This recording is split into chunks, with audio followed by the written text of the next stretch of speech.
अस्सलाम नाज़रीन, मैं हूं असद अली तूर अपने प्रोग्राम असद तूर अनसेंसर्ड में। आज जो मैं ये स्पेशल एपिसोड करने जा रहा हूं, हमारे साथ बहुत ही स्पेशल गेस्ट हैं और किसी भी तारुफ की मोहताज नहीं है। बलूचिस्तान में इस वक्त सबसे तवाना आवाज़ हैं और मैं बड़ा स्ट्रांगली ये बिलीव करता हूं कि इन्होंने बलोच सरदारों और बलोच पॉलिटिशियंस सबको इररेलेवेंट कर दिया है इस टाइम बलूचिस्तान में। और ये पाकिस्तान में सब जानते हैं इनको। DGSPR बहुत रेगुलर इनका ज़िक्र करते हैं, बाकी जो इशराफिया है, पॉलिटिशियंस हैं, सब लोग इनका ज़िक्र करते रहते हैं। लेकिन ये बलूचिस्तान की पुरअमन जद्दोजहद की ना सिर्फ फेस हैं, बल्कि बलूचिस्तान की जो महरूम तबके हैं, मिसिंग पर्सन्स हैं, उनका भी फेस है। मेरे साथ महारंग बलोच मौजूद हैं। महारंग, बहुत बहुत शुक्रिया आपके वक्त का। मैं कभी कभार वैसे लिबर्टी ले लेता हूँ लाइक बोलते हुए, क्योंकि ये मेरी छोटी बहन है तो मैं इनको बेटा कहता हूँ, कुछ कहता हूँ, लेकिन अदरवाइज आई नो स्टेचर में महारंग मुझसे बहुत बड़ी हैं, ठीक है। लेकिन मैं वो बहन उम्र में क्योंकि मुझसे छोटी है तो मैं लिबर्टी लेता हूँ। Mahrang, welcome to Islamabad. मुझे ये बताएं, मैं वैसे आता हूँ आपके एक्टिविज्म सब पर, लेकिन मैं पहले ये जानना चाहता हूँ, ये जो डॉक्टर महारंग बलोच हैं, ये एक डॉक्टर हैं, अम, क्या एक बचपन में क्या ख्वाब थे, क्या बनना चाहती थी आप? डॉक्टर ही बनना चाहती थी या आपके पेरेंट्स की ख्वाहिश थी कि हमारी बेटी डॉक्टर बनेंगी? क्योंकि एक्टिविस्ट तो इंसान जब हालात देख के आप यकीनन बनी होंगी जो बलूचिस्तान में हो रहा था, लेकिन जब बचपन में एक इंसान के ख्वाब होते हैं वो क्या थे? मुझे जितना अपना बचपन याद है, मुझे अपने वालिद याद है। और हाँ, एक चीज़ थी कि मुझे अपने लोगों के लिए कुछ करना था, क्योंकि जिस सोसाइटी में हम पैदा हुए थे उसमें उसी वक्त ये कॉन्शियसनेस थी कि जिस तरह लोग रह रहे हैं उस तरह रहना नहीं चाहिए। मैं एजुकेशन में जाना चाहती थी और हेल्थ में जाना चाहती थी, अ, लेकिन पॉलिटिक्स करना ये शायद बचपन से ही मेरे जहन में, मेरे वालिद की तरबियत की वजह से, कि आपको पॉलिटिशियन भी बनना है, आपको और सियासत भी वालिद का करनी भी है। पॉलिटिकल बैकग्राउंड था, जी। वो सियासत करते थे, एक्टिविस्ट थे। और जिस तरह आप कहते हैं कि आप बचपन में बच्चों को उस फील्ड में जाने के लिए आप उनको उसी तरह का माहौल देते हैं, आप डॉक्टर्स से ज़्यादा वो होते हैं। तो मुझे याद है कि हम प्रोटेस्ट में जब जाते थे तो मैं आइडलाइज कंबर चाकर को करती थी, और ऐसे बहुत से एक्टिविस्ट फीमेल थे। मेरे वालिद हमेशा बोलते थे कि अब डॉक्टर मारंग अगर थोड़ी सी एज में बड़ी हो जाए तो मैं ऐसे वो करीमा बलोच की हमरा ज़रूर करूँगा। तो आई थिंक सो कि ये एक बहुत बड़ी चीज़ है, और मैं समझती हूँ सबसे बड़ी चीज़ यही है, जो इनकलाबी लोग होते हैं वो इनकलाब सबसे पहले अपने घर से लाते हैं। वो इनकलाब खोखला इनकलाब होता है कि जब आप बाहर तो वो प्रीचिंग कर रहे होते हो, लेकिन आपके घर के लोग ही नज़रियाती तौर पर उस नज़रिए पे नहीं टिके होते हैं। तो या आप उनको इनकरेज नहीं कर रहे आप होते? इनकरेज नहीं कर रहे होते हम्म, हैं, और आपके घर के डिबेट्स और बाहर के डिबेट्स हम्म, अलग है। तो मेरे वालिद शायद उनकी तालीम तो एक तरफ, लेकिन वो नज़रियाती हवाले पर मेरे ख़्याल से वो मेरे आइडियल हैं, वो क्योंकि आइडियल। उन्होंने वाकई तौर पर जिस आइडियोलॉजी को सपोर्ट किया उसकी प्रीचिंग भी की, और हमें बाकायदा टीचिंग करके, सिर्फ मुझे नहीं बल्कि हमारे घर की औरतें जो होती थी अपनी बहनों को, वो बाकायदा तौर पर, मतलब दिस इज़ एम्पावरमेंट। मैं जब भी एम्पावरमेंट पर बात करती हूँ, समझती हूँ कि औरत जिस जबर का शिकार है उसका सबसे बड़ा वजह ये है इस सोसाइटी में कि उसने हमेशा अपने आप को कमतर किया है। सोसाइटी सेग्रीगेट हो गई है कि ये काम मर्द का है, ये औरत का है। तो वो एम्पावरमेंट तब लाएंगे जब आप उसको उस फील्ड में लेकर आएंगे जो एक स्पेसिफाई कर लिया है, टैबू कर लिया है कि एक पॉलिटिशियन सिर्फ एक औरत बन सकती है। तो मेरे वालिद ने, जो आम जो पॉलिटिशियंस होते हैं वो बोलते हैं नहीं, हम अपनी औरतों को सियासत में नहीं लाएंगे। मुझे याद है वो जब जेल में थे, तो जेल में अगर कोई इनसे मुलाकात के लिए जाता तो वो, क्योंकि न्यूज़पेपर रेगुलरली पढ़ते थे, तो वो वहाँ से हमें मैसेज कन्वे करते थे, फ़लाँ तारीख में इन्फोर्स डिसअपेरेंसेस के लिए प्रोटेस्ट हो रहा है, अपनी बहन को कि आपने ख़ुद भी जाना है और मारंग को भी लेकर जाना है। तो मेरी ट्रैवल हिस्ट्री बचपन में मुझे याद है, मैं नोशकी अगर गई हूँ, मैं मस्तूंग गई हूँ, तो किसी प्रोटेस्ट को या किसी पॉलिटिकल गैदरिंग को अटेंड करने गई हूँ। वैसे घूमने या किसी से मिलने नहीं गई? नहीं, बिल्कुल नहीं। हमेशा एक बतौर एक्टिविस्ट गई किसी बिल्कुल। भी प्रोटेस्ट, किसी उसमें? अच्छा, मुझे एक चीज़ बताइए। अब आपने बात की अपने वालिद की, ठीक है, और आपने कहा वो आपके आइडियल हैं। वैसे मैंने मोस्टली नोट किया बेटियों के बाप आइडियल होते हैं, इसलिए मैं कहता हूँ कि आप खुशकिस्मत हैं अगर आपकी बेटी हो कि एटलीस्ट कोई आपको आइडलाइज तो कर सकता है। बेटे हम बड़े फजूल होते हैं। एनीवे, तो आप अपने वालिद को आइडलाइज करती थीं, आप कह रही हैं कि वो आपके आइडियोलॉजिकल ग्राउंड्स पर तरबियत भी कर रहे थे, आपको एक्टिविस्ट के तौर पे वो रेज़ भी कर रहे थे, बड़ा कर रहे थे। लेकिन आप जिस भी स्कूल में पढ़ती होंगी, फिर कॉलेज में गई होंगी, यूनिवर्सिटी में, साथ दोस्त भी होंगी, क्या या अपनी जो एज फेलो कज़न्स या सब कुछ, तो इन सब के साथ भी आप एक्टिविज़्म डिस्कस करती थीं, सब एक्टिविस्ट के तौर पे ही सोचते थे, या महारंग एक थोड़ी-सी डिफरेंट थीं उनकी, क्योंकि वालिद ने एक डायरेक्शन सेट कर दी थी, वो उसी तरफ बढ़ रही थीं, बाकी लोग क्योंकि एक्टिविज़्म करना और साथ तालीम भी इतनी अच्छी, माशाल्लाह आप डॉक्टर बनी, ठीक है? मतलब मुझे तो लगता है सिर्फ मैं राइटिंग की हद तक डॉक्टर हो सकता हूँ, मेरी राइटिंग बहुत गंदी है। अदरवाइज़ मेरे मार्क्स बहुत बुरे आते थे, मैं शायद पता नहीं कैसे कहाँ-कहाँ पे रहा। तो आप ये दोनों चीज़ें कैसे साथ लेके चलीं? देखिए, अगर मैं कहूँ कि आसान था तो आसान नहीं था, लेकिन एक चीज़ ये है कि सबसे पहले आप जिस सोसाइटी में पैदा हुए हो उसकी हकीकत को समझना सबसे मुश्किल काम है किसी भी इंसान के लिए, कि वो सोसाइटी के अंदर सबसे पहले एक जजमेंट करे कि उसकी सोसाइटी की स्टेटस क्या है। फिर दूसरा मुश्किल काम ये है कि वो अपना स्टेटस उस सोसाइटी में डिक्लेयर करे कि उसे क्या करना है, हुँ, उसका रोल क्या है। तो हाँ, मुश्किल हुआ क्योंकि मेरे स्कूल के फ्रेंड्स, मेरे कॉलेज के फ्रेंड्स आहिस्ता आहिस्ता करके मुझसे सारे छूटते गए, क्योंकि वो जो एक नॉर्मल, मैं इसको सो कॉल्ड नॉर्मल कहूँगी, जो एक सो कॉल्ड नॉर्मल लाइफ होती है वो मुझसे फॉलो नहीं हो सका। ड्यूरिंग कोविड मुझे याद है कि मतलब हमारी पूरी क्लास टोटल रिलैक्स थी, सब ने इवन दो वेकेशंस पर गए और कुछ ने वो, लेकिन कोविड के दौरान हमने सबसे ज़्यादा एक्टिविज़्म की क्योंकि हमारी कॉलेज बंद था हुँ, और उस वक्त हमारी स्टडी सर्कल सबसे ज़्यादा थे।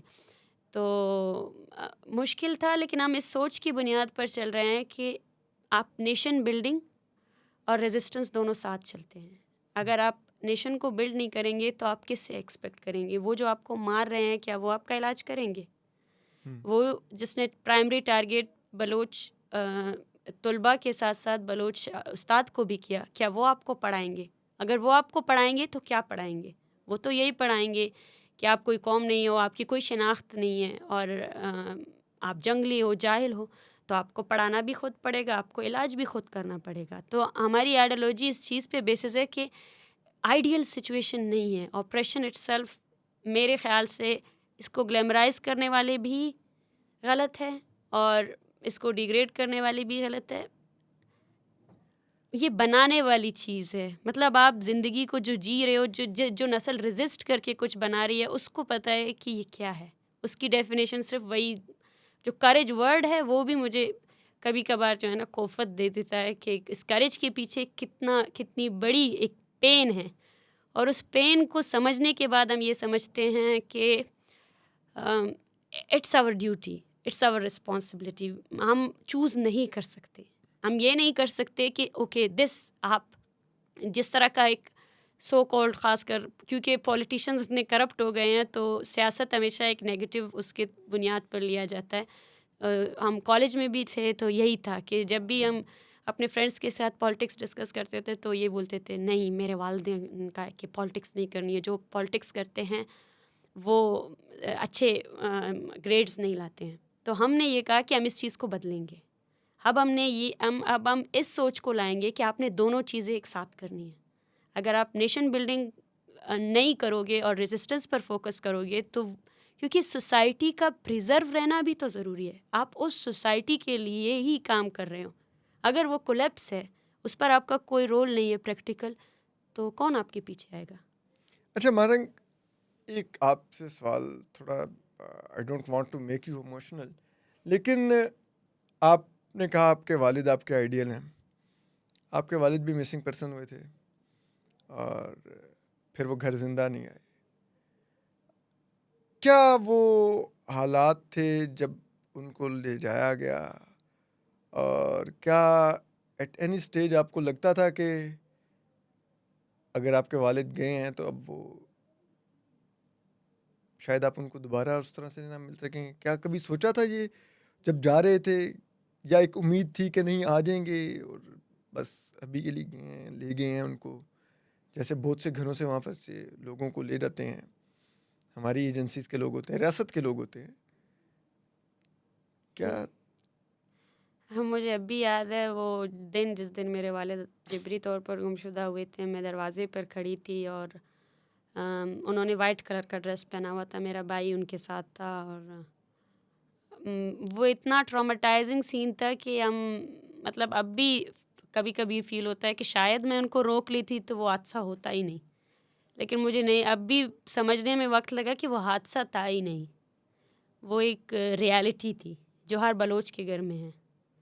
उससे वो जो ट्रॉमा होता है उसको एक्सप्लेन करना इट्स नॉट ईजी। मतलब अभी रिसेंटली मैं कराची में थी, all of my siblings they were texting me, मतलब बार बार मुझे कह रहे थे कराची में नहीं रहना है, क्योंकि जो चीज़ कराची में हुई वो आज भी समझते हैं कि ये शहर हमारे लिए अच्छा नहीं है।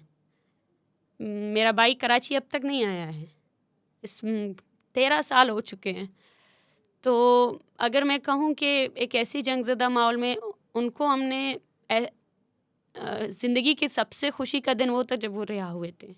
मुझे वो ड्रेस का कलर भी याद है कि मैंने किस ड्रेस का कलर पहना था, वो तमाम मूवमेंट्स मुझे याद है। तो आपने जब इतनी बहुत मेहनत करके आपने जो है ना एक चीज़ हासिल की और बार बार आप देख कर भी यकीन नहीं कर रहे थे कि वो वक्त जब किल एंड डंप पॉलिसी उरूज में थी, तो इट वाज अनइमेजिनेबल। और मुझे वो रात भी याद है, उससे एक रात पहले जब हम ISM हॉस्पिटल में थे, मेरी वालदा का ऑपरेशन हो रहा था, तो लिफ्ट में उन्होंने मेरा हाथ पकड़ा था और वो कह रहे थे मुझसे कि आई थिंक उन्हें ये इस बात का अंदाज़ा हो चुका था कि वो फिर से अबडक्ट होंगे। तो उन्होंने ये कहा कि वो आप रियासत की हिट लिस्ट पर हैं। बिल्कुल, तो उन्होंने ये कहा कि आप अपना भी ख्याल रखना और अपने बहन भाइयों को पढ़ाना और सियासत करना, सियासत ज़रूरी चीज़ है। तो वो आज भी मुझे याद है।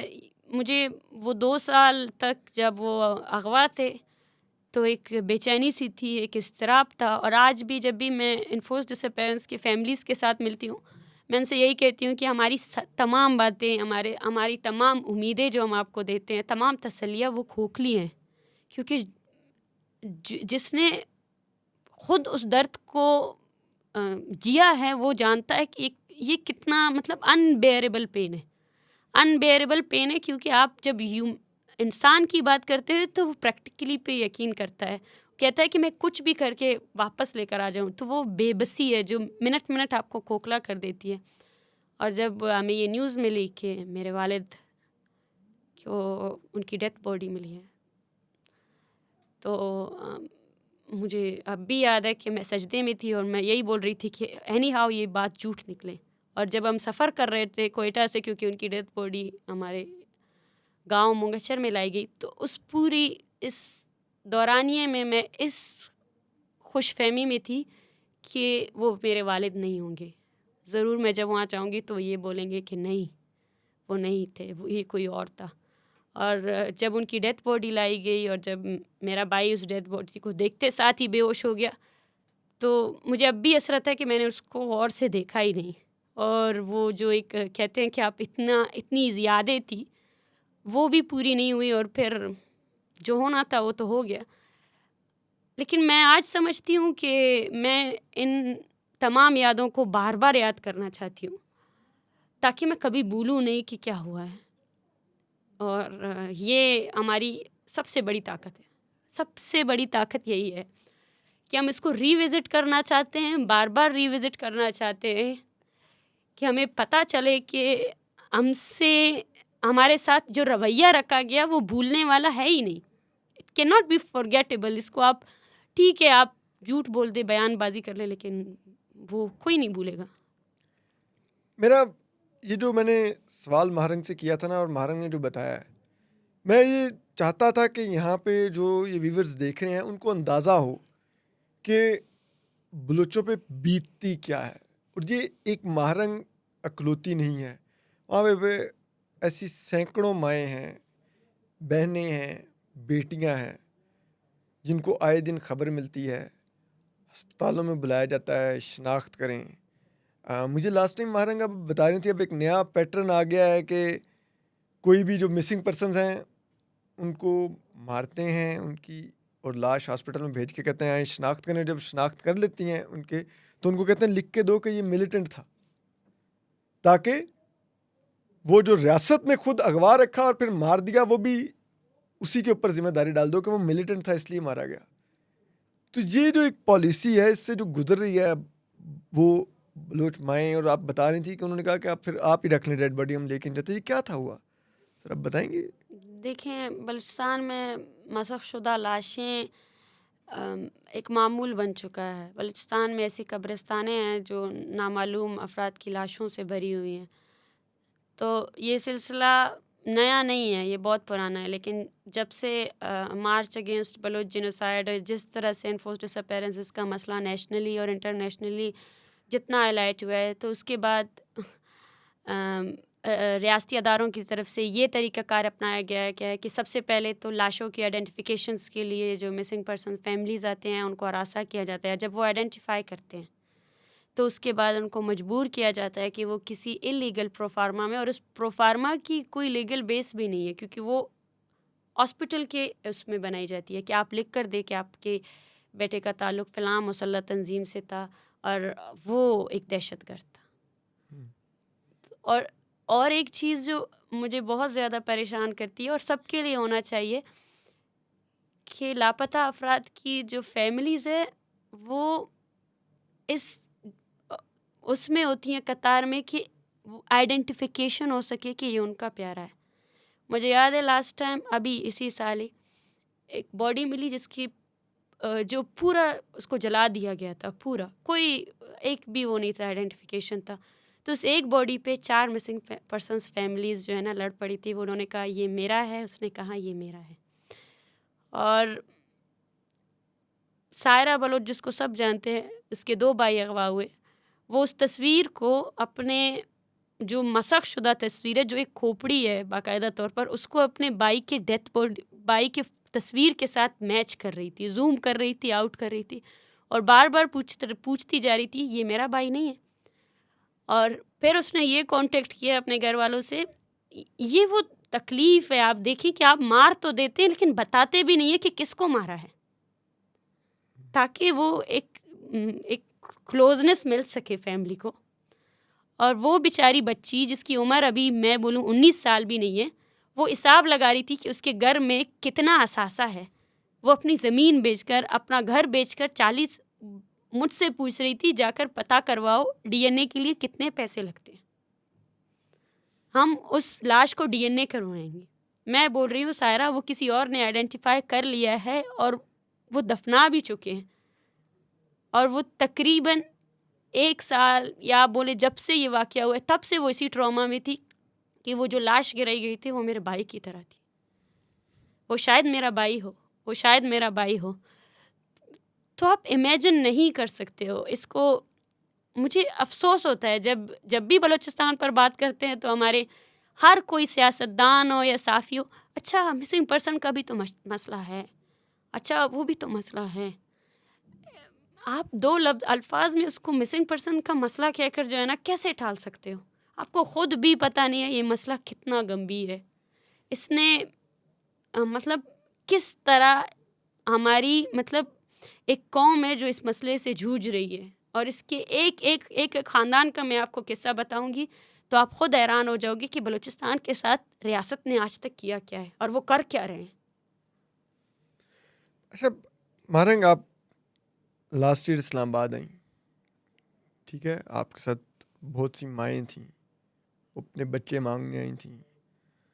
यहाँ पर तो जो किया हमने आपके साथ वो तो अब रिकॉर्ड का हिस्सा है, सब ने वो वीडियोस भी देखी हैं, स्टोरीज भी पढ़ी हैं। लेकिन यहाँ से हमने आपको खाली हाथ वापस भेजा था। सिर्फ आपको नहीं, आपके साथ आई हुई तमाम माओं को भी हमने किसी का बच्चा नहीं दिया था वापस।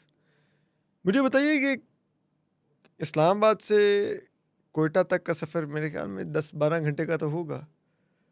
उस 10-12 घंटे में जिस बस में आप उन माओं के साथ खाली हाथ वापस जा रही थीं, जो उम्मीदें लेके आई थीं और खाली हाथ वापस जा रही थीं, क्या बस में माहौल था, क्या गुफ्तगू थी, क्या उन माओं का क्या कहना था, वो क्या सोचती जा रही थी वापस कि क्या वो इस्लामाबाद में क्या करके आई हैं और इस्लामाबाद ने क्या किया उनके साथ, उनके हुक्मरानों ने जो सो कॉल्ड हुक्मरान हैं जिस रियासत में वो रहती हैं उन्होंने क्या किया उनके साथ, इस्लामाबाद में क्या कहती थी वो?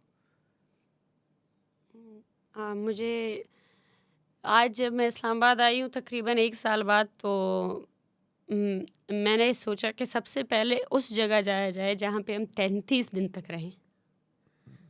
और अफ़सोस की बात है असद कि जब आप बाहर निकलते हो तो कोई जानवर भी आप देखते हो सर्दी में तो आपको अफ़सोस होता है।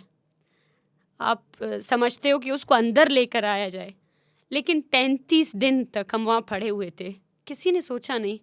और मैं आज भी समझती हूँ कि हम खाली हाथ बिल्कुल नहीं गए थे, क्योंकि हमें जो हमारा दर्द है, तकलीफ़ है, बाकी जो भी कहे कि उस दर्द और तकलीफ़ से मूव ऑन करना चाहिए। मैं चाहती हूँ कि पूरा बलूचिस्तान इन 33 दिनों में जो हुआ उससे कभी मूव ऑन ना करे, कभी भी ना करे। जो हमारे साथ रवैया रखा गया उससे कभी भी मूव ऑन ना किया जाए। वो एक आइसोलेटेड एक इवेंट नहीं था। मुझे याद है साजिदा अपनी, उसके 2 बच्चे थे, वो अपने शौहर के लिए बाजियाबी के लिए आई थी और वो अपना शादी का जोड़ा लेकर आई थी, उसके साथ ज़ेवरात भी लाई थी। उसे इतना यकीन था कि यहाँ पे उसका शौहर बाजियाब हो जाएगा। और वो जो लास्ट दिन थे, क्योंकि तो मुझे बार बार कह रही थी कि तो अभी क्या होगा, मैं तो, मेरे बच्चों का साल भी ज़ाया हो गया, एग्ज़ामिनेशन भी चला गया। और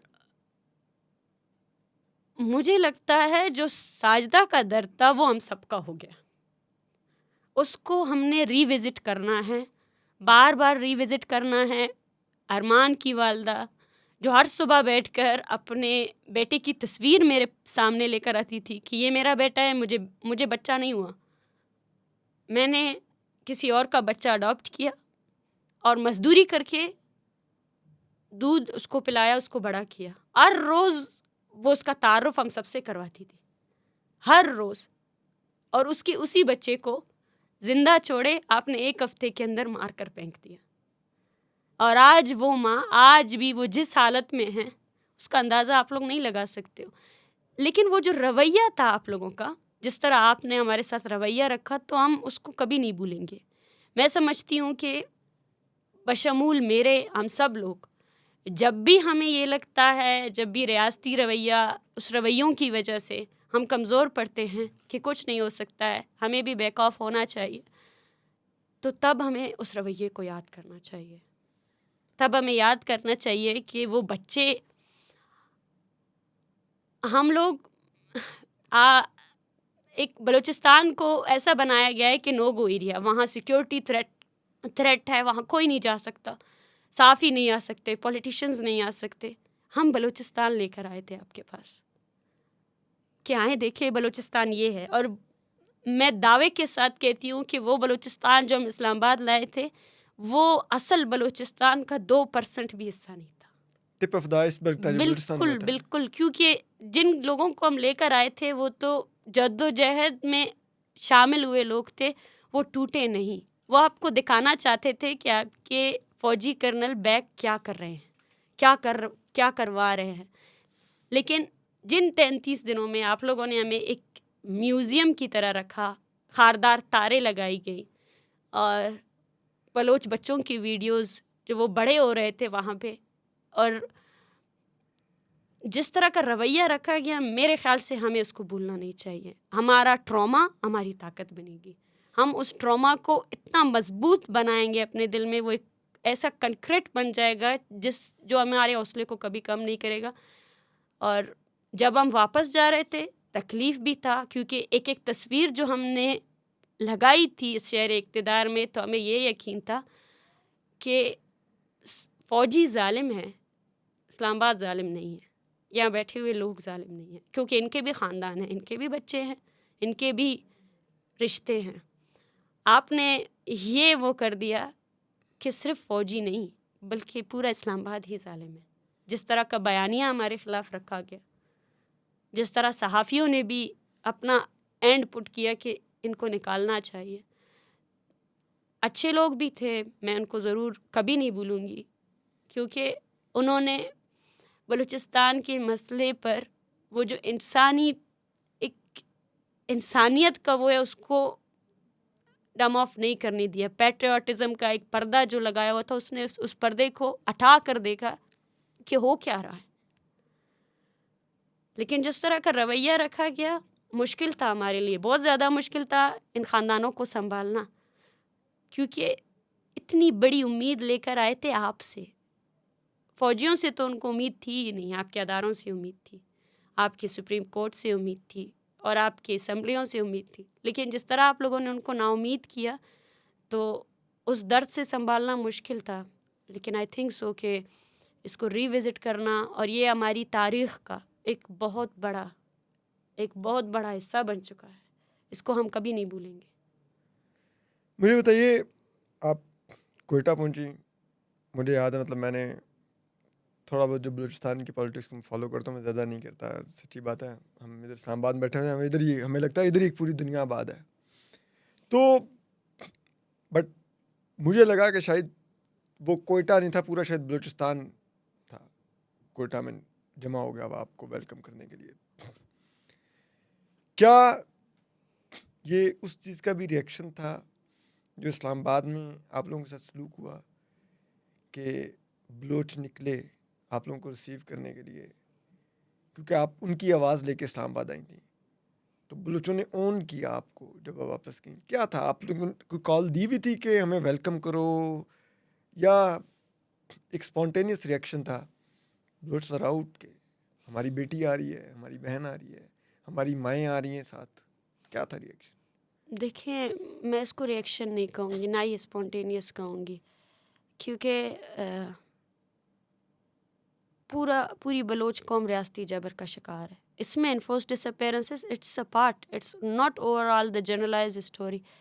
तो वो लोग जो निकले थे, वो बुनियादी तौर पर ख़ुद रियासती जबर का शिकार थे, और ये इस एक इवेंट की वजह से नहीं हुआ है, इसकी बुनियाद 1948 पे हुई। उसके बाद जो 70 सालों से जो रवैया रखा गया है, ये उसकी कंटिन्यूटी है। ये एक आइसोलेटेड इवेंट नहीं है कि ऑल ऑफ अ सडन कुछ फैमिलीज़ निकली, एक लॉन्ग मार्च निकला, और उसके बाद जब वो लॉन्ग मार्च के साथ जो रवैया इख्तियार किया गया, उस रवैये के बाद उनके वेलकम में इतने ज़्यादा लोग आए। मैं मतलब वो समझती एक्सप्रेस करने का एक उन्हें मौका मिला। जी अदर बिल्कुल, ग्रीवियंसेस मुख्तलिफ किस्म के और बहुत ज़्यादा थे।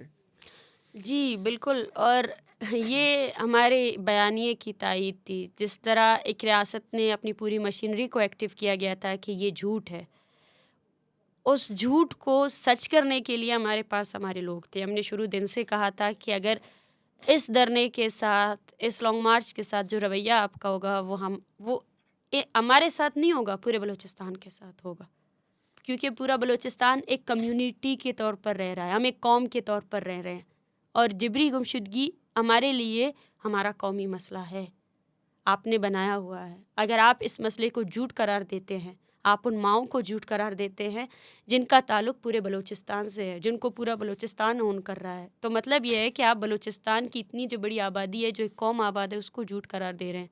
और उनका निकलना इस बात की ताहीद थी कि रियासती बयानिया, चाहे उस पर कितने भी आप वो लगा ले, जो मज़लूम कौम का बयानिया है वो मजबूत है।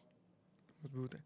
अच्छा, मैंने एक चीज़ बताइए, आपने राजी मुची मार्च की भी कॉल दी, और उसके ऊपर बहुत ज़्यादा वायलेंस भी हुआ, पूरा बलूचिस्तान ऐसे लगा कि जैसे सील कर दिया गया, जगह जगह पाबंदियाँ, सड़कें, हाईवेज बंद, एक अजीबोगरीब माहौल बना हुआ, इंटरनेट बंद, और तरह तरह की अफवाहें हो जाती फैल जाती। कभी होता था कि महारंग भी गिरफ्तार होगी, कभी कोई गिरफ्तार होगा, तो हम इधर उधर से चेक करने की कोशिश कर रहे थे। क्या था ये राजी मुची मार्च के इतना रिएक्शन आ गया, उसके मकासद क्या थे? हम ज़रा समझे तो सही, यहाँ पे लोगों को अंदाज दो कि राजी मुची मार्च था क्या, कि पूरी रियासत ही पैनिक में आ गई? देखिए, राजी मुची लॉन्ग मार्च के बाद जो है ना, हमारी सबसे बड़ी सियासी प्रोग्राम था, उसका मकसद ये था। राजी मुची मतलब राज कौम को बोलते हैं, मुची गैदरिंग को बोलते हैं। हम BYC का जो पहला मकसद है वो यही है कि हम अपनी कौम को एक साथ करें, यकजा करें, जो एक डिफरेंसेस लाया गया है, और जो ओवरऑल कम्युनिटीज़ में होता है कि खामोश कराया जाता है, खौफ का माहौल बनाया जाता है। हम उस खौफ के माहौल को ख़त्म करना चाहते थे। उसके लिए हमने 3 महीने तक बलूचिस्तान के कोने कोने में मीटिंग्स अरेंज किए ताकि हम उनसे ये पूछ सकें कि उनका मसला क्या है, और उस मसले को एक साथ लाए, एक साथ मिलकर डिस्कशन कर सके। और राजी मिर्ची सिर्फ 1 दिन का प्रोग्राम था, 1 दिन भी ना कहें, 4 घंटों का प्रोग्राम था। और हमने मुतवातिर तौर पर सरकारी हुकाम के साथ और मुख्तलिफ इनके वफूद के साथ बैठ कर डिस्कशन भी की कि हमारे ये एक पुरअमन बिल्कुल रैली है, इस गैदरिंग को 3 घंटे के बाद जो है ना हम ख़ुद कॉल ऑफ करेंगे, और ना ही इसके कोई और मकासद है। लेकिन पूरी मशीनरी एक्टिव हुई कि उस राजी मुच्ची को रोका जाए, क्योंकि वो राजी मुच्ची पूरे कौम की एक फोकस 4 थी, घंटे की गैदरिंग रोकने के लिए पूरी रियासत मुतहरिक होगी। पूरी रियासत। और उन्होंने हम एक मैसेज कन्वे करना चाहते थे। वो मैसेज ये था कि अगर हम इस नस्ल कुशी को रोकना चाहते हैं तो हमें एक साथ एक कौम की तौर पर जदोजहद करना है। और मेरे ख्याल से रियासत ने जो क्रैकडाउन किया वो हमारा मैसेज अच्छे तरीके से कन्वे कर सकी। उन्होंने हमारे लोगों को बताया कि क्यों एक साथ होना है, एक साथ होना क्यों ज़रूरी है। और हमारे लिए राजी मुच्ची हमारी तारीख़ में, मतलब अगर आप उसका अंदाज़ा लगाएं कि जब जब क्रैकडाउन होता है, जब जब आंसू गैस की शेलिंग होती है तो लोग हटते हैं, लेकिन राजी मुट्ठी में लोग हटे नहीं, वो आगे सामने आए। उन्होंने गोलियां भी खाई लेकिन पीछे नहीं हटे। हमारे 4 नौजवान भाई शहीद हुए लेकिन पीछे कोई नहीं हटा। उन्होंने इवन दो इनकार भी किया कि वो हुकूमत से किसी भी तरीके का कोई एड नहीं लेंगे। हम FIR के लिए डटे रहे, वो FIR नहीं हुई। हमने फिर रियासत को एक्सपोज कर लिया कि वो कितनी खौफज़दा है। और तकरीबन 13 दिनों तक पूरा कोयटा, पूरा बलूचिस्तान जाम। ग्वादर में आने जाने के लिए किसी को नहीं छोड़ा जा रहा था, खाना पीना सब कुछ बंद, कम्युनिकेशन सिस्टम टोटल कोलैप्स हो गया था। एक पूरे रीजन को आपने जाम कर दिया था सिर्फ 5 घंटे की गैदरिंग रोकने के लिए, लेकिन वो गैदरिंग खुद कामयाब हुई और फिर वो कई दिन चली, कई दिन चली। इस क्रैकडाउन की वजह से। और हम जब वापसी में जा रहे थे तो हमारा प्रोग्राम सिर्फ 3 जगहों में रैली करने का था, लेकिन जहाँ जहाँ से हमारा काफ़िला गुजरा है वहाँ हज़ारों की तादाद में लोग खड़े हुए। और उन्होंने हमें, हमारी गाड़ियाँ रोकी बाकायदा तौर पर एहतजाज करके। अवाम ने, बलोच अवाम ने ये साबित कर दिया है कि ताकत अवाम के पास है। अब अगर आप बलोच के सियासी वर्कर को ख़रीद भी लो तो आप अवाम की कीमत नहीं लगा सकते हो, वो कभी नहीं लगा सकते हो, क्योंकि राजी मुच्ची में जहाँ जहाँ सियासी वर्कर मौजूद नहीं थे, अवाम ने स्टेज लगाई, स्पीकर लगाए और सियासी वर्करों को बोला कि आओ हमारे लिए तकरीर करो, हमारे लोग जमा हुए हैं, आओ हमारे लिए तकरीर करो। तो ये हम यही करना चाहते थे। आपने हमारे कौम को इतने सालों से डरा कर ये कहा कि आप कुछ नहीं कर सकते हो, ताकत मेरी है, बंदूक मेरे पास है, मीडिया मेरे पास है, बयानियाँ मैं दूंगा, मारूंगा भी और बोलूँगा तुम दहशतगर्द थे, कब्ज़ा भी करूँगा और यही कहूँगा कि तुम दहशतगर्द थे, ज़मीन पर तुम्हारी कब्ज़ा करके ये बोलूँगा तुम तो यहाँ के हो ही नहीं। जिस तरह आज मुझसे किसी ख़ातून ने ऑल ऑफ अ सडन आके पूछा कि आप ग्वादर से है ताल्लुक़ आपका, या मैं ग्वादर जाके आ चुकी हूँ, आप मुझे बताएं आप ग्वादर में कहाँ रहती हैं, या आप तुर्बत के हैं। तो मुझे उनकी कंडक्ट से ही बहुत हंसी आई। तो मसला ये है कि आपने कब्ज़ा किया, हमारी ज़मीन हमसे छीन ली, तो उसके बाद भी आप हमसे जो एक्सपेक्ट कर रहे हो। नहीं, मुझे थोड़ी सी इसलिए हैरत हुई कि मतलब उन्होंने कहा कि मैं 2019 में ग्वादर होके आई हूँ, तो मतलब लाइक क्या आपको महारंग बलोच वहाँ पे किसी सड़क पे वॉक करती नजर आती है, कहती है हाँ मैंने तुम्हें देखा था, तुम वाकई ग्वादर की हो, तो लाइक दिस वाज वेरी तो ये नैरेटिव है आपका कि बलोच जो है ना इस ज़मीन का नहीं है। आई थिंक सो आपने इतनी ज़्यादा कुव्वत मुफ्त में लगाई हुई है, और आपका जो कितना डिफेंस बजट जा रहा है, उसके अलावा आपने जो डेथ स्क्वाड्स का एक झाल बिछाया हुआ है जिसमें आप ब्लैक मनी कमा रहे हैं, जो बत्ते लगाए हुए हैं आपने, जो कैंप्स के ज़रिए जो जितनी मनी आप उसमें लगा रहे हैं, हम चाहते थे, हमारा मकसद ही यही था कि आपने हमारी कौम को इतना डराया है, हम उसको इतनी ताकत दे सके कि आज वो यकीन कर सके कि नई ताकत उसके हाथ में है, वो कर सकता है। अच्छा मुझे एक चीज़ बताइए मारंग, ये मुझे याद है जब इस्लामाबाद में थी तो उस वक्त सो कॉल्ड वो एक उन्होंने डेलीगेशन बनाया कि वो मुज़ाकरात करेगा आपके आज के, वो इनकलाबी शायर मौसूफ ब्यूरोक्रेट फवाद हसन फवाद साहब भी पहुंच गए, और जो वो ठीक है वैसे बड़ी इनकलाबी शायरी करते हैं, लेकिन मुझे ये चीज़ बताइए, ना तो उन्होंने दोबारा कोई आपसे रब्ता किया। मुझे याद है लाहौर में आप आसमा जहांगीर कॉन्फ्रेंस में आई हुई थी, मुझे वहाँ पर भी आपके इंटरव्यू करने का मौका मिला। तो आपने वहाँ पे भी कहा कि असद भाई ये बंदूक वालों से तो मुज़ाकरात करने जाते हैं, हमसे नहीं करते। और हमारी रियासत का मिजाज भी यही अब बन गया हुआ है कि बंदूक वाले से बात करेंगे, जो पुरअमन अपने हुकूक मांगेगा उसको डंडे मारेंगे। क्या अभी भी महारंग बलोच इस रियासत को, या सो कॉल्ड पॉलिसी मेकर जो फैसला साज होते हैं, उनको ये ऑप्शन उनके सामने रखती है कि आएँ डायलॉग करें?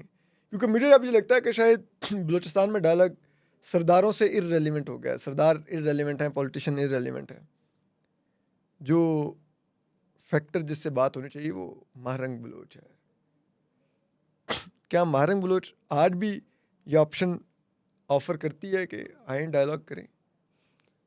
देखिए, मैं समझती हूँ, मैं एक अदना सी सियासी वर्कर हूँ और पूरे कौम का फ़ैसला कौम खुद करेगी, लेकिन मुज़ाकरात से पहले हम रियासती अप्रोच पर बात करेंगे। वो मुज़ाकरात तब हो सकते हैं, मुज़ाकरात के जो बयानात हैं, स्टेटमेंट्स हैं, वो वो सिर्फ सीबीएम्स स्टेटमेंट तक पहले। हैं। हाँ। वो सबसे पहले आप रियासत का ये होता है कि वो अपना वायलेंस का अप्रोच कैसे चेंज कर सकते हैं। वो अप्रोच तो बिल्कुल मेन स्ट्रीम में है कि वो उन्होंने ताकत के ज़रिए ही बलूचिस्तान को रूल करना है, तशद्दुद के ज़रिए ही रूल करना है। मुज़ाकरात की बात जो है ना, अब सबसे पहले ये जो इतनी बड़ी तहरीक निकली है, इसका मेन मुतालबा यही था कि बंद करो इन्फोर्स डिसअपेरेंसेस, क्रिमिनलाइज करो। आप उसके खिलाफ आकर अपनी आईनी तरामीम करके उसको लीगलाइजेशन में की तरफ लेकर जा रहे हैं। तो मतलब ये है कि एक तरफ आप जो मुज़ाकरात की बात कर रहे हैं और दूसरी तरफ आपने जो तशद्दुद को बिल्कुल अपने आइन का ही हिस्सा बना दिया है, तो आप झूठ बोल रहे हैं। आपका जो मेन मकसद ये है कि आप सिर्फ़ और सिर्फ उसी रियासती बयानिए को मुज़ाकरात का नाम देकर आगे ले जा सके। बात कुछ कर रहे हैं, अमल कुछ कर रहे हैं। बिल्कुल। दोनों में फ़र्क है। अच्छा मुझे ये बताएं, अगर हम कहें कि चलें रियासत को मुज़ाकरात से पहले, विच इज़ वेरी फेयर, एक वो होता है कॉन्फिडेंस बिल्डिंग मेजर्स, ठीक है? वो क्या ऐसे, जैसे कुछ तो आपने मेंशन किए कि ये जबरी गुमशुदगियाँ रोको, ठीक है? और इस जुर्म को बजाय जुर्म मानने के ये जो कानूनी तहफ़्फ़ुज़ दे रहे हो, उसको कानूनी रंग दे रहे हो, ये चीज़ें आपने कहा ये नहीं होनी चाहिए। लेकिन इसके अलावा और क्या-क्या आप समझते हैं कि पहले रियासत ये करे कि हमें रियासत के पार्ट पे सिंसियरिटी नज़र आएगी, तो फिर हम भी सोचेंगे कि हाँ, बात हो सकती है इस रियासत से, क्योंकि इसका मिजाज बदला है। वो क्या हैं चीज़ें जो आप समझती हैं होनी चाहिए? देखिए, बलूचिस्तान की जो एक तहरीक है, आप उसका ये नहीं है कि रंग सफ़ेद है या स्याह है। वो उसमें बहुत ज़्यादा कॉम्प्लेक्सिटीज़ हैं और उसको बयान करना ना ही आसान है। इसमें सबसे बड़ी चीज़ वो ये है कि जो रूल है, मिलिट्री रूल, उसको पहले ख़त्म किया जाए। बताया जाए बलूचिस्तान पर कौन रूल कर रहा है, किस तरीक़ेकार से रूल कर रहा है, और वहाँ पर जो एक शनाख्त की जंग चल रही है, जो एक कौमी तहरीक चल रही है, सबसे पहले उस इशू को रिज़ॉल्व किया जाए। जब तक आप उस स्टेटस को रिज़ॉल्व नहीं करते हो, तब तक आप आगे नहीं जा सकते हो। जब तक आप अपने वायलेंस की अप्रोच को ख़त्म नहीं कर सकते हो, तब तक आप आगे बढ़ ही नहीं सकते हो। आपने सिर्फ़ और सिर्फ घेराव तंग किया है एक कौम के लिए, वो अपनी सर्वाइवल की जंग लड़ रही है, और आप उस वक्त भी उसी कौम को ये बोल रहे हो कि जो भी मैं कर रहा हूँ उस पर आपने खामोशी इख्तियार करनी है। तो ये कभी नहीं हो सकता। अप्रोच चेंज करें, अपने मिलिट्री रूल को चेंज करें, और जो जेन्युइन वहाँ पे तहरीक चल रही है उस पर खुद पहले बात करें। ताकत आपकी है, स्टेट आप हो, सबसे बड़ी ताकत आपकी है, और आप ही उस ताकत को एक्सरसाइज करके आपने इस मसले को यहाँ तक पहुँचा दिया है। तो अगर हल करना चाहते हो तो सबसे पहले आप करोगे। वो सोच आपकी होगी कि आप इसको कैसे हल करना चाहते हो। क्योंकि देने के लिए आपके पास है। जी बिल्कुल। बलोच के पास तो कुछ नहीं है, वो तो बिल्कुल। ऑलरेडी एक विक्टिम है। वो तो हम अपनी बका की जंग लड़ रहे हैं। हम आपको ये बोल रहे हैं हमें मारे नहीं, हमें मारे नहीं, हमें वो हकूक दिए जाए जो हर इंसान को हासिल है। जो पाकिस्तान ने के आइन ने तमाम लोगों से गारंटी की हैं, उनके बुनियादी हकूक, तालीम, सेहत, जानो माल का तहफ़्फ़ुज़, फ्रीडम ऑफ मूवमेंट, ये आइन एक दस्तावेज़ है जो रियासत और शहरी में मुआहिदा है। तो बलोच कोई मुख्तलिफ इंसान तो नहीं है ना। अच्छा माना आपने कहा कि पहले वो हमें वो बुनियादी हकूक दें, उसके बाद आगे सोचा जाएगा। क्या महारंग अभी तो एक तहरीक की सूरत में है, ठीक है, वो बलोच इकजहती कौंसल और दीगर फॉर्म्स की सूरत में महारंग मौजूद है, बलोच महारंग को ओन भी करते हैं, विच इज़ ट्रू। लेकिन क्या महारंग कभी सोचती है कि वो सियासत में आएगी, इंतखाबी सियासत में?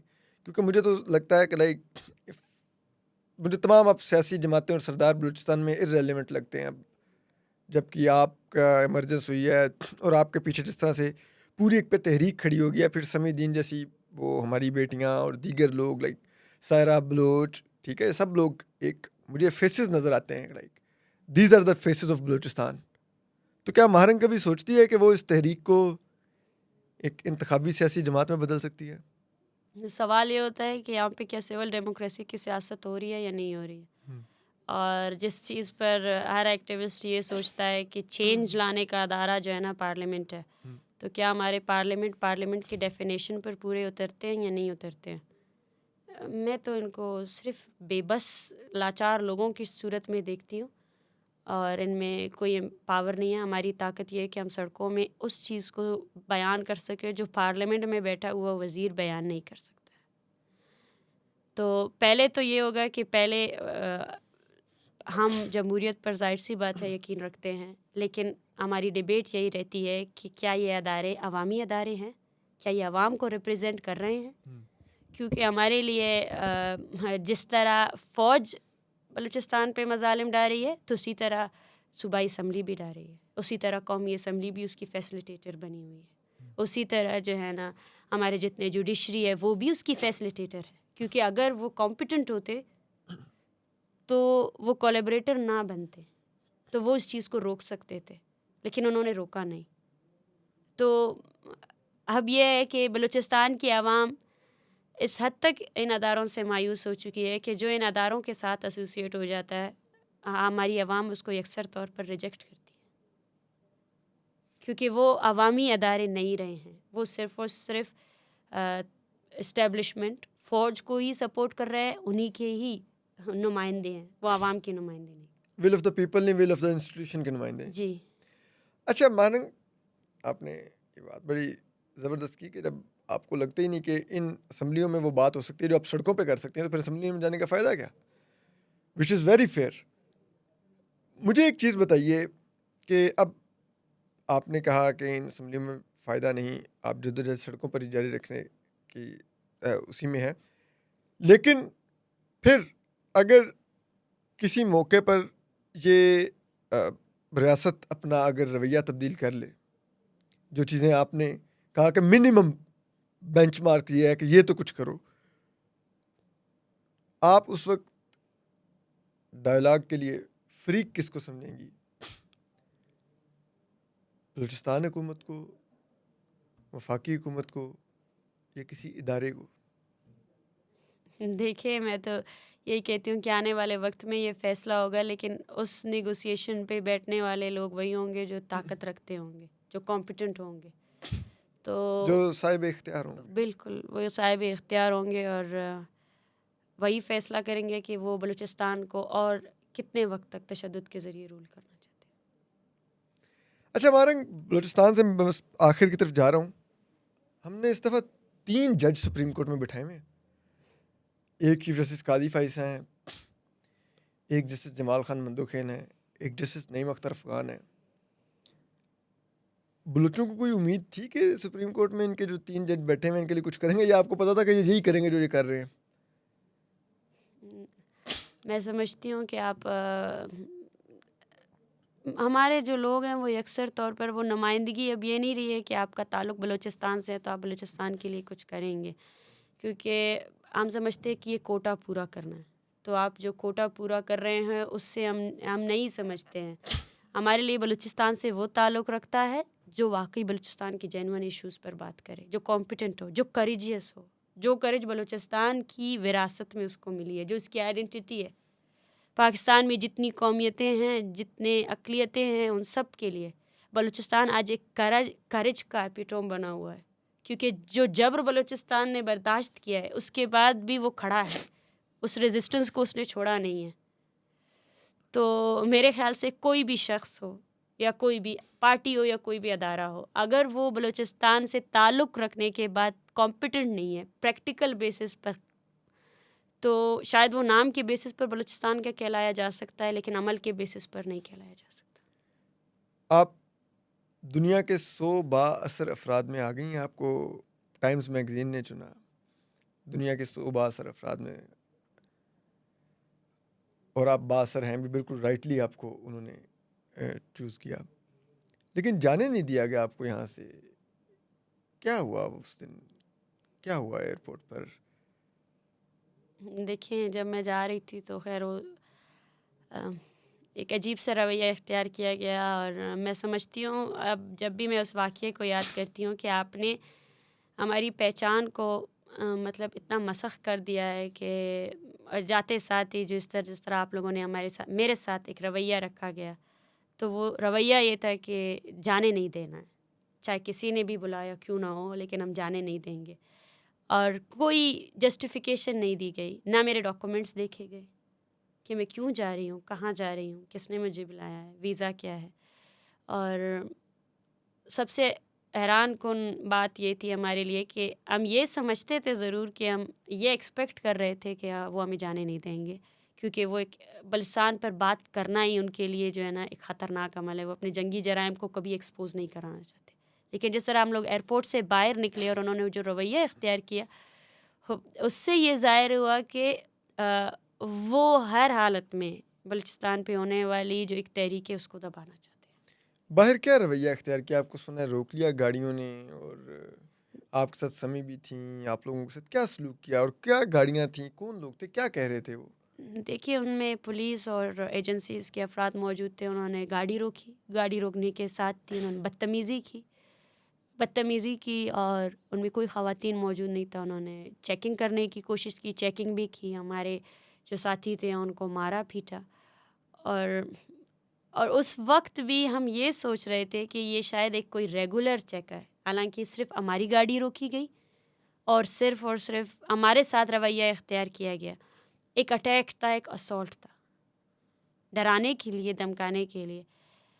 लेकिन इन सब चीज़ों से ऊपर उठकर हम समझते हैं कि हमारी तहरीक की सबसे बड़ी ताकत ये है कि हम बलूचिस्तान में एक वो तंजीम चला रहे हैं जिसको मतलब पूरे बलूचिस्तान की हिमायत हासिल है।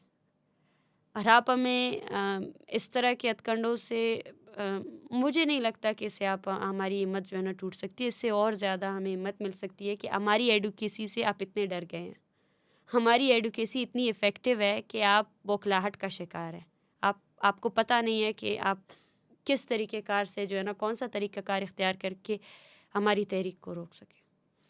अच्छा, आखिर में मारंग, बलूचिस्तान में नो डाउट बलूचों पर जो मज़ालिम हैं वो अब सब जानते हैं, और लेकिन पहली दफ़ा नो डाउट हम बलूचिस्तान में जो कुछ हो रहा है उसका तो कोई तकाबुल नहीं कर सकते जो इस वक्त पंजाब में हो रहा है।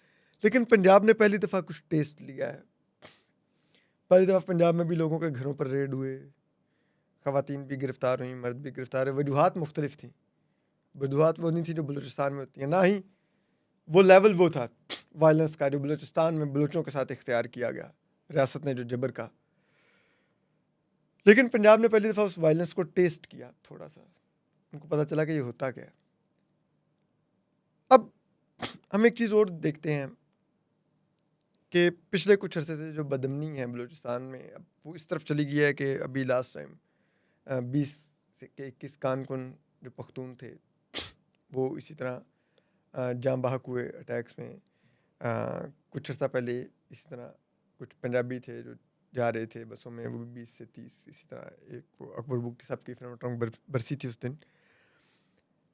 आप किस तरह से देखती हैं इस तमाम वायलेंस को, कि क्या ये अमल रद्द-ए-अमल हो रहा है, या आप समझती हैं कि किसी भी, जिसे कहते हैं ना, वो तनाज़े का हल वो बंदूक नहीं है, वो अमन है, वो जद्दोजहद है जो महारंग कर रही हैं, और जिसका इम्पेक्ट हमें नज़र आता है पूरे बलूचिस्तान महारंग के साथ खड़ा होता है।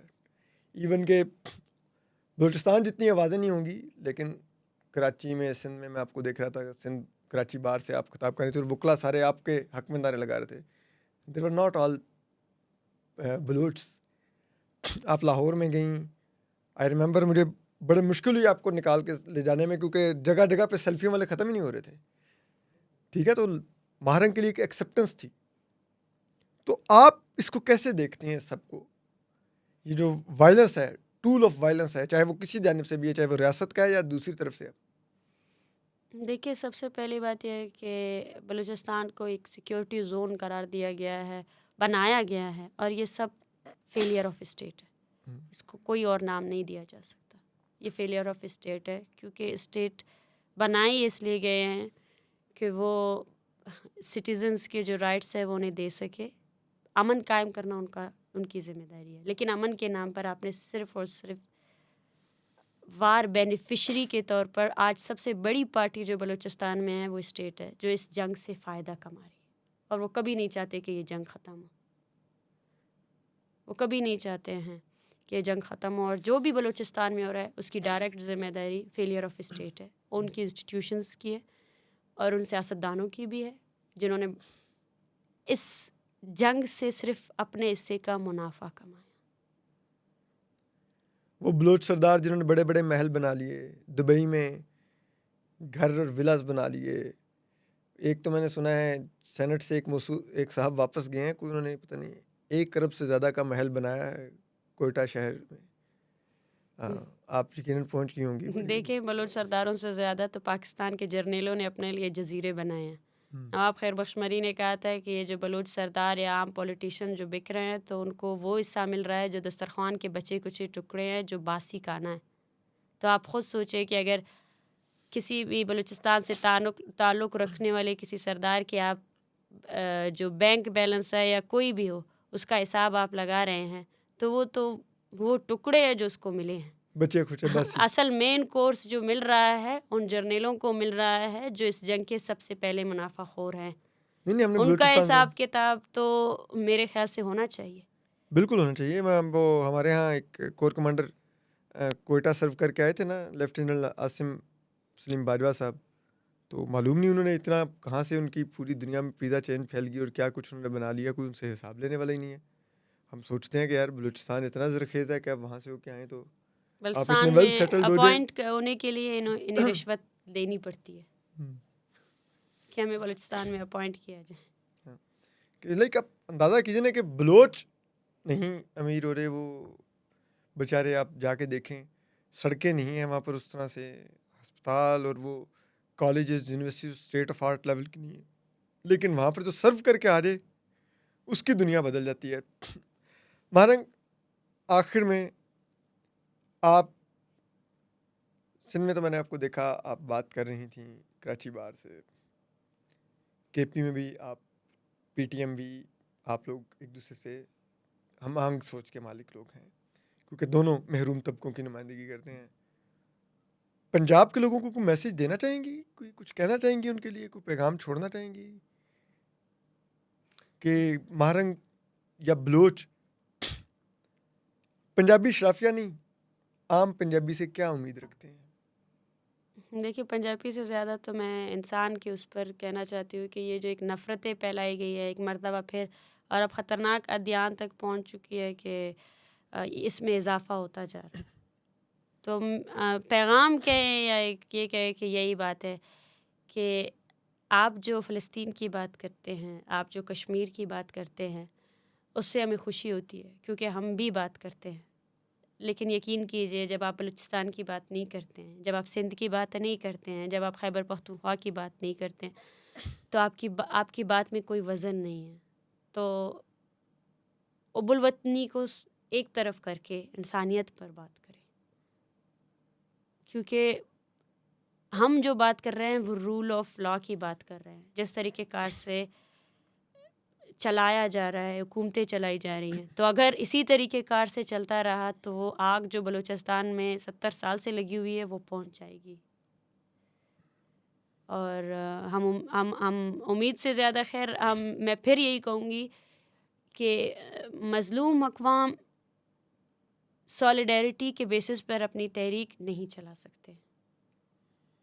वो सॉलिडेरिटी शायद वो एडवोकेसी के हद तक काम आ सके, लेकिन ये ज़िम्मेदारी बलोच कौम की है, ये ज़िम्मेदारी पश्तून कौम की है, ये ज़िम्मेदारी सिंधी कौम की है कि वो अपनी तहरीक को ख़ुद अपनाएं, हर लिहाज से उसको प्रायोरिटी दे।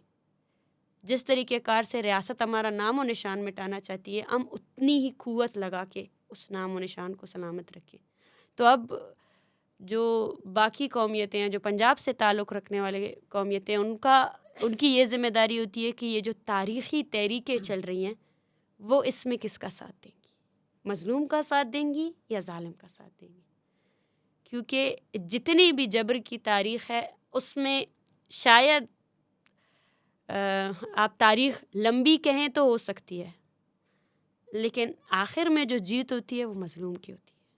क्योंकि हमारी जो जंग है, हमारी जो मुज़ाहमत है वो मफाद के लिए नहीं है, वो हमारी सर्वाइवल के लिए है, वो हमारी ख़ुद की है, हमारी शनाख्त है, वो कभी ख़त्म नहीं हो सकती। उसको ख़त्म करने के लिए आपको बलोच को एज़ अ कौम ख़त्म करना पड़ेगा, जो आप आने वाले वक्तों में नहीं कर सकते। तो अब ये आपके ज़मीर पर बोझ है कि आप इन तहरीकों का साथ देंगे या नहीं देंगे। आपके साथ देने या ना देने के बावजूद भी ये तहरीकें चलती रहेंगी, क्योंकि इससे पहले भी चलती रही थी। लेकिन तारीख़ में आप कहाँ पे नाम लिखवाना चाहेंगे कि आप जारहे के साथ थे या मज़लूम के साथ थे? ये फ़ैसला पंजाब के लोगों को करना होगा। लेकिन देखें, बात यह है कि आप कभी भी, जो पुरअमन लोग होते हैं, रियासत को उनकी आवाज़ सुननी चाहिए, और जो वो मांग रहे हैं, अगर वो अपने आइनी हकूक़ मांग रहे हैं तो वो रियासत पर लाजिम है दे। ये जो बलोच लापता है, ये घरों में वापस पहुंचने चाहिए, और ये वो पहला कॉन्फिडेंस बिल्डिंग मैयर होगा, जिसके बाद शायद बलूचों को भी महसूस हो कि शायद पाकिस्तानी रियासत की सोच बदल रही है। अगर आपको लग रहा है लोग आप लापता रखेंगे, मज़ीद भी उठाते जाएंगे और बंदूक के सर पर हुक्मरानी करेंगे, तो शायद यह अनफेयर की बात नहीं है, ये ज़्यादा देर मुमकिन नहीं रहेगा। हम आपको अपडेट करते रहेंगे। अपना ख्याल रखिए। अल्लाह हाफ़िज़।